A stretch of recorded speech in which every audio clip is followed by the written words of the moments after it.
play college soccer at Georgetown.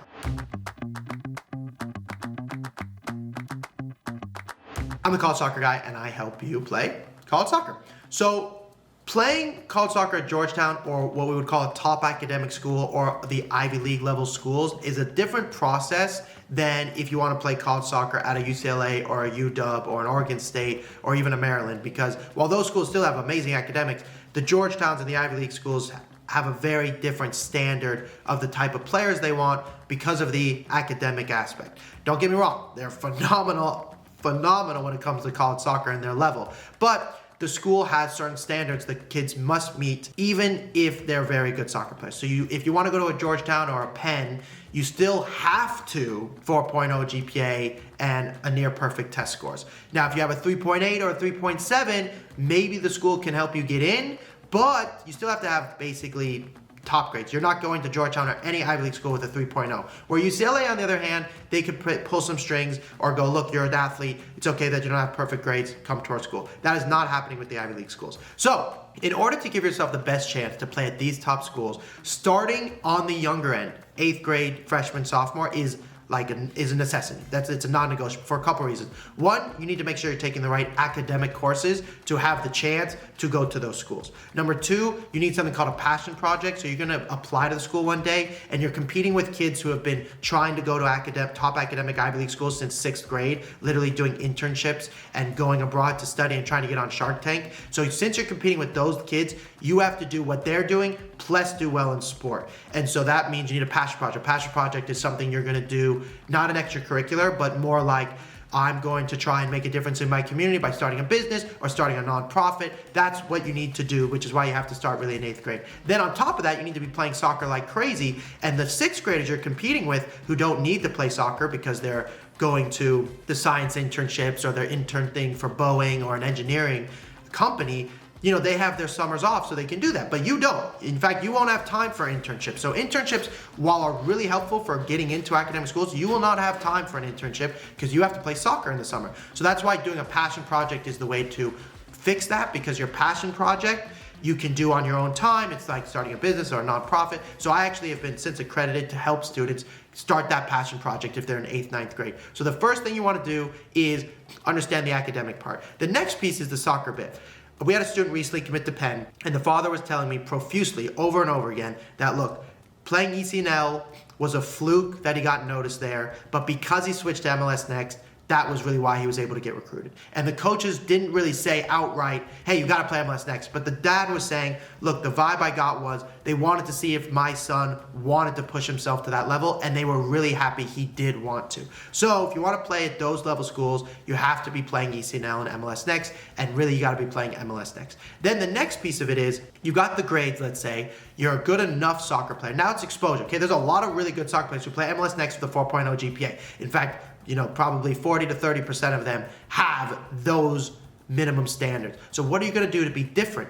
So the way to be different is gonna be the plethora of times you get seen. So can you be going to ID camp since 7th, 8th, 9th grade so the coaches know? The coaches haven't changed in 20 years, the head coaches, and they're not gonna change for another 10 to 15 years. And when they do change, it'll be the assistant coach who's been there for another 5 years. So they can get to know you as a person for a long time. So camps are really important, but then you definitely have to get seen at showcases. You're not gonna get recruited by camps alone to the Ivy League schools, to the top academic D1 schools. You are going to have to do both. So they're gonna need to see you 3 or 4 times at a showcase, 3 or 4, okay, that's a lot. And they're gonna have to see you at 1 or 2 of their ID camps if you want a chance to play at an Ivy League level school. Now, if you're the exception and you're just so amazing, of course you can break the rule. So with this student is playing at LAFC, and they were offered a pro contract by LAFC too. And let's see what he has to say on how he got recruited to Georgetown. This guy is a legendary soccer player. I just got to play with him. He's going to Georgetown. Can you tell us a quick summary on how that happened? Yeah, so I play for LAFC Academy, and I play in a lot of tournaments, and GA Cup is where Georgetown would see me and a couple other colleges. And I played well in GA Cup, and they saw me, and then I was talking to them constantly, and just got to keep in good touch and keep good communication with the. So I want to pause there. When he says keep in good touch and communication, what he's saying is, look, you've got to email them and you got to text them in an appropriate way to show, look, this is an Ivy League school. We don't want some kid that doesn't text like an adult. And we need more video. We got to see you at GA Cup. We clearly know you're good. But we're also trying to gauge how much do you want us? I'm sure there's other Ivy League schools you're talking to are Ivy League level schools, academic schools. I'm sure there's others. Why do you want to come to Georgetown? Because we don't want anybody unless they really want us. Because we're Georgetown and we can get kind of whoever we want. So we only want kids that want us. If you would rather go to Penn, they're not going to say, oh, no, we want. They go to Penn. We'll find somebody else who wants us, who's really good, because we have a ton of kids. So you at that point are really fighting with other students in your communication to go, why should we take you? And remember, college coaches care about culture so much. The staff, and it's good. And Well, that's how I got recruited. When you got recruited, did you send some emails, or they basically showed up, saw you, then that's when the conversation They started? saw me there. So I didn't send anything. It's okay. Okay. I didn't send anything, but yeah.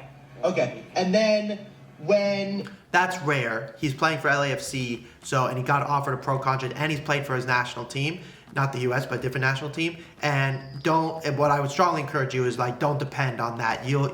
Most of you will need to email the schools. you picked Georgetown as opposed to another school, why'd you pick Georgetown? Well, they were in good communication with me the whole time, and I felt like it was a good fit. And they were always talking to me, and I felt like he saw something in me, and So there he's saying, look, not only were we communicating well, but the coach expressed to me that basically I'm going to be an influential player in their team. And that's what he means is he's like, look, the coach was like, I'm a good player and believes in me. And that's what we want you to find. We want to find a coach that believes in you like Georgetown clearly believes in him. it's a good school, and obviously a good team. They had just won in 2019, so I'm trying to win the championship. So. Yeah. And then last question is, when did the conversation start with Georgetown? Was it your sophomore or junior? It was my junior year.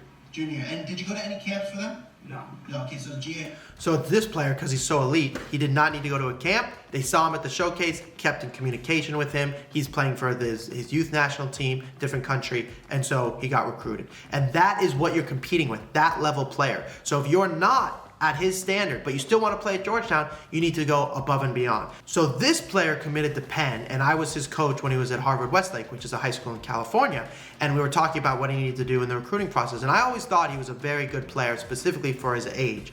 But what really was setting him apart was he went to a top academic high school, which is really helpful. But the dad was telling me, or when we were doing the process, the coach was going to see another player. His flight got delayed, happened to watch Theo, who had an unbelievable game. Like the dad was saying, look, he's a great player, but this game he played spectacular. The coach was like, who the heck is this kid? Because he wasn't there to see him. Then had to see him multiple times over. He did go to some camps and then got recruited. Okay, this kid's not playing for getting a pro contract, okay, to MLS team like the other student was. Yet he still got recruited to Penn, which is of course equal, if not sometimes better than Georgetown. But he wasn't being a pro soccer player, so he was proactive in the process. And so there's two different fields. So if you're like, look, I'm really, really good and I'm getting a pro contract, then the recruiting process is different for you. If you're like, I'm really, really good, but I'm not getting a pro contract, then you have to be much more proactive than the average student who can just start their junior year. And most of us, that's the category they're in. That was the category I was in. I was a junior playing I was a junior playing JV soccer. So I had to push my way through to eventually play college soccer at the D1 level. If you want more help playing college soccer, give me a call. Links in the bio, description. Bye.